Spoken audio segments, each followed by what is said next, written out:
দর্শক, দেশ টিভির জনপ্রিয় অনুষ্ঠান জনতার ভাবনায় স্বাগত জানাচ্ছি আমি তাইফুর রহমান তুহিন। সমসাময়িক নানা বিষয় নিয়ে সাধারণ মানুষের মতামত তুলে ধরতেই আমাদের এই অনুষ্ঠান।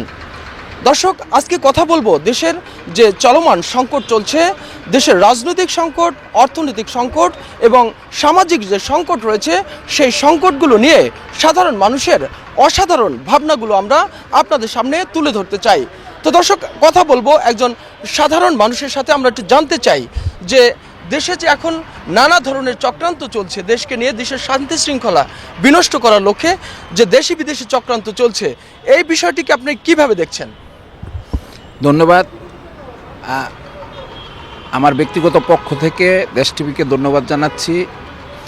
আপনি যে প্রশ্ন করেছেন যে চলমান যেই দেশের যে অবস্থা, এই অবস্থায়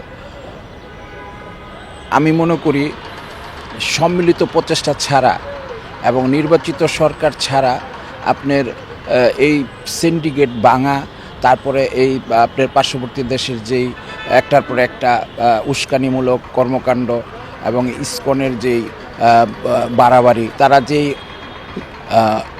ধরনের মন মানসিকতা নিয়ে নামছে, এটা বাংলার মানুষ কখনোই বরদাস্ত করবে না এবং সম্মিলিতভাবে আমরা এটা প্রতিরোধ করব। এখন সবচেয়ে গুরুত্বপূর্ণ হয়ে দাঁড়িয়েছে আপনার ঐক্যের মাধ্যমেই সম্ভব এই ধরনের কুচক্রীদের চক্রান্ত। একজন বিতাড়িত স্বৈরশাসক ওই আরেকটি দেশে বসে যে চক্রান্ত চালাচ্ছে, এই চক্রান্ত উনি এখানে থাকতে সফল করতে পারে নাই, বাইরে থেকেও পারবে না, কারণ এই দেশের মানুষ ঐক্যবদ্ধ। ধন্যবাদ দেশ টিভিকে এই সুন্দর একটা প্রোগ্রাম করার জন্য। আমরা যারা এদেশের জনগণ, একটা অবৈধ সরকারের যে রোষানলে আমরা ছিলাম গত 17 বছর, একটা অবৈধ সরকার শেখ হাসিনা, সে বর্তমানে এদেশ থেকে পালিয়ে যে ইন্ডিয়াতে আশ্রয় নিয়েছে। সেখানে থেকে সে বিভিন্নভাবে আমাদের এই দেশকে বিভিন্নভাবে হ্যায় প্রতিপন্ন করার জন্য, একটা বিশৃঙ্খলা ঘটানোর জন্য। দেখেন আপনারা যারা মিডিয়াতে আছেন, কোথাও একটা ঘটনা আমি গত 4-5 মাসে দেখি না যে কোনো সংখ্যালঘুদের উপরে এদেশে কোনো চাপ সৃষ্টি হয়েছে, কোথাও কোনো বিশৃঙ্খলা ঘটেছে। আমরা কিন্তু সব এলাকায় ঘুরি, আমরা যারা ব্যবসায়ী সাধারণ জনগণ, আমাদের পদালোচনা প্রতিটা এলাকায় থাকে। যেই বিশৃঙ্খলা তারা বাইরে থেকে ঘটাইতেছে, এটার প্রতিরোধ আমরা এদেশে থেকে অবশ্যই করব। একটা পাশের রাষ্ট্র ইন্ডিয়া, তারা বিশৃঙ্খলা ঘটানোর জন্য এই শেখ হাসিনা সেখানে বসে, শেখ হাসিনার ছেলে সজীব জয়, শেখ রেহানা, তারা হাজার হাজার কোটি টাকা দুর্নীতি করে দেশ থেকে নিয়ে গেছে। সে টাকা দিয়ে এখন বিশৃঙ্খলা ঘটানোর জন্য বর্তমানে যে পায়তারা করেছে সেটা সফল হবে না, আমরা সফল হতে দেব না। এদেশের জনগণ, সাধারণ জনগণ আমরা যারা আছি এটার প্রতিবাদ করি। সংখ্যালঘু যারা বলতেছে ওখানে বৈশা হিন্দুদের উপরে, বৌদ্ধদের উপরে, খ্রিস্টানদের উপরে হামলা চলছে, এটা সম্পূর্ণ মিথ্যা ঘটনা। এটা কোথাও আপনারা সত্যতা পাবেন না। তারা চাইতেছে কি আমাদের যেই সুন্দর একটা পরিবেশ এই সমাজে বিরাজ করছে, এটাকে ভাঙার জন্য উনি আবার ফিরে আসে একটা বিশৃঙ্খলা ঘটানোর জন্য সেখানে বসে বিভিন্নভাবে বিভিন্ন মিডিয়াতে অপপ্রচার চালাচ্ছে। আওয়ামী লীগের যখন ক্ষমতা ছিল 17 বছর, তখন সংখ্যালঘুর উপরে বিভিন্ন ধরনের অত্যাচার হয়েছে, ঘর বাড়ি জ্বালাইতেছে দিয়া বিএনপি জামাত শিবিরের উপর চাপাইতেছে। এটা ওদের একটা কালচার। ওরা চায় বিশৃঙ্খল সৃষ্টি করতে। কিছুদিন আমাদের এক অ্যাডভোকেটের মেরে ফেলা হয়েছে। এটা ওদের একটা চাইল, ওখান বইয়াই গুটি চাল খেলতেছে ইন্ডিয়ায়। এটা এই আওয়ামী লীগের এই অভ্যাস ওদের ভালো হবে না। আমরা চাই হিন্দু, মুসলমান, বৌদ্ধ, খ্রিস্টান মিলেমিশে থাকতে। আমরা এই দেশের মানুষ সবাই একত্রভাবে বসবাস করতে চাই। ধন্যবাদ প্রথমে আপনাদের দেশ টিভিকে, আপনারা জনসাধারণের কথাগুলো তুলে ধরছেন। আসলে এর কারণটা হচ্ছে উনি 17 বছর ক্ষমতায় ছিল, তো ক্ষমতার লোভ উনি ছাড়তে পারেনি। উনি ওনার বংশধর থেকে শুরু করে উনি হচ্ছে আধিপত্য বিস্তার করেছিল। তো এখন ক্ষমতার লোভে ওনার ঘুম হারাম হয়ে গেছে। এখন উনি চাচ্ছে যে কোনোভাবে দেশকে বিক্রি করে হলেও এদেশের মানুষকে যদি সে মেরে ফেলতে হয় বা এদেশের জনগণকে বিক্রি করে হলেও সেই দেশে আসবে, আবার তার সেই স্বৈরাচার ভিত্তিক তার যে চুরি লুণ্ঠন ব্যবসা ব্যাংক লুটপাট বাংলাদেশটাকে পুরো শেষ করে দিয়েছে। বাংলাদেশের অর্থনীতি আমরা জানি, বাংলাদেশ এখন দ্রব্যমূল্যের ঊর্ধ্বগতি, সাধারণ মানুষ মানে খুবই অস্থির। আমরা তো সবাই জানি যে ভারতের কর্মচারী হচ্ছে আমাদের শেখ হাসিনা, আর যে সাবেক প্রধানমন্ত্রী ছিল, ওনার মাধ্যমে হচ্ছে আমাদের দেশটাকে লুটে পুটে খেতে পারছে। এখন তো এই সরকারের মাধ্যমে লুটে ফুটে খেতে পারবে না। এখন জনসাধারণ তার আগের বোকা নাই, আমরা এখন যথেষ্ট বুদ্ধিমান এবং আমরা বুঝি এই সরকারটাকে ব্যর্থ করার জন্য তারা বিভিন্নভাবে পায়তারা করছে, কখনো আনসার লীগ হয়ে, কখনো রিক্সা লীগ হয়ে, কখনো এই লীগে, তাদের মানে হাজার বায়না, প্রতিদিন একটা আন্দোলনের মাধ্যমে তারা বিশৃঙ্খলা সৃষ্টি করবে। তাই তার হচ্ছে বিশৃঙ্খলা সৃষ্টি করে সে দেশে এসে আবার সেই অরাজকতা সৃষ্টি করবে, এর মাধ্যমে চাচ্ছে আবার সে ক্ষমতা দখল করবে। কিন্তু আমরা বাংলার জনগণ, আমরা মুসলমান ভাই ভাই, আমরা হিন্দু খ্রিস্টান এই দেশে মিলেমিশে সবাই একজোট হয়ে এই ষড়যন্ত্রকে আমরা প্রতিহত করব। আসলে এটা আওয়ামী লীগের একটা পুরাতন অভ্যাস। এই দেশে ওরা এই ষড়যন্ত্র করে এবং বিদেশি ষড়যন্ত্র করে ওরা এই দেশে রাজনীতি করতে চায়। ওরা মানুষের কোনো কল্যাণে আসে এরকম কোনো কাজে তাদের ইচ্ছা নাই। এবং জয় ইদানিং বলেছে যে এই দেশে ওদের আর কোনো দায়িত্ব নাই। অ্যাকচুয়ালি একটা প্রধানমন্ত্রীর ছেলে এই বক্তব্য রাখতে পারে না। দায়িত্ব কিভাবে না, এখানে হিন্দু বৌদ্ধ খ্রিস্টান আমরা সকল ধর্মের মানুষ এখানে অবস্থান করি। এখানে দ্রব্যমূল্য ঊর্ধ্বগতি করে এদেশের মানুষের কষ্ট হবে। তারা সেই ষড়যন্ত্র করতেছে। তাদের অ্যাকাউন্টগুলো আওয়ামী লীগের যারা বড় বড় ব্যবসায়ী লীগ আছে এদের অ্যাকাউন্টগুলো ফ্রিজ করা উচিত কিংবা কন্ট্রোল করা উচিত।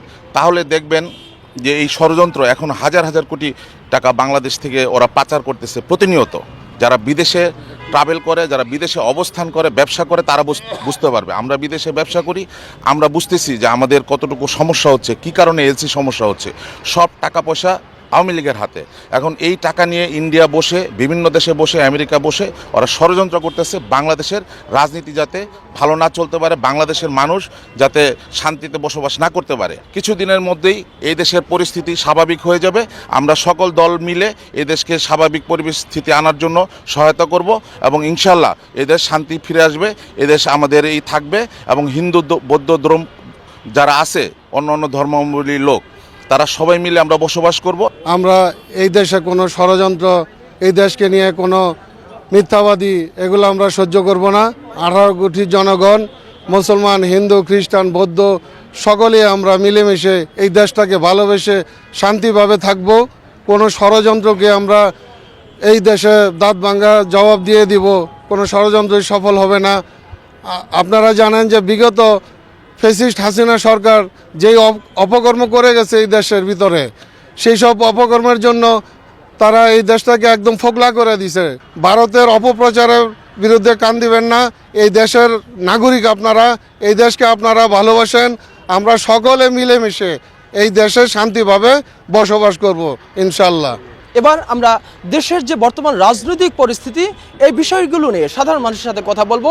কি ধরনের রাজনীতি বাংলাদেশে দেখতে চান তারা, একটু কথা বলতে চাই আপনার সাথে। যে আসলে আওয়ামী লীগ সরকারের পতন হলো, তাদের দোসররা এখনো বাংলাদেশে রয়ে গেল, এখনো তারা রাজনীতি করছে, কেমন রাজনীতি চান আসলে? আসলে আপনারা জানেন গতকালকে প্রধান উপদেষ্টা বাংলাদেশের সকল রাজনৈতিক দলের সাথে আলোচনা করেছে। সব রাজনৈতিক দল এসেছে, অধিকাংশ রাজনৈতিক দল এসেছে। এর মধ্যে আসেনি আওয়ামী লীগের প্রেতাত্মা যারা ছিল, কিছু কিছু দল, হাসিনা তো দেশ ছেড়ে পালিয়েছে, তার প্রেতাত্মা কিছু রয়ে গেছে, তারা আসেনি হয়তো, বা তারা হাসিনার সাথে মিলে হাসিনা ইন্ডিয়া থেকে ষড়যন্ত্র করতেছে এই দেশে একটা পরিবেশ নষ্ট করতে। যেমন ইসকন ইস্যুটা নিয়ে, হিন্দু মুসলিম এই দাঙ্গাটা নিয়ে ওরা করতেছে, চেষ্টা করতে বেশ একটা বিশৃঙ্খলা চেষ্টা করতে। কিন্তু ইনশাল্লাহ আমরা দেশের জনগণ, ছাত্র সমাজ, সুশীল সমাজ যারা আছি সকল দল মিলে এটা প্রতিরোধ করব। গতকাল প্রধান যে মিটিং করেছে এটা সফল হয়েছে, আগামীতে সফল হবে, সকল ষড়যন্ত্র সমাধান হবে। ধন্যবাদ দেশ টিভিকে সাধারণ জনগণের মতামত নেওয়ার জন্য।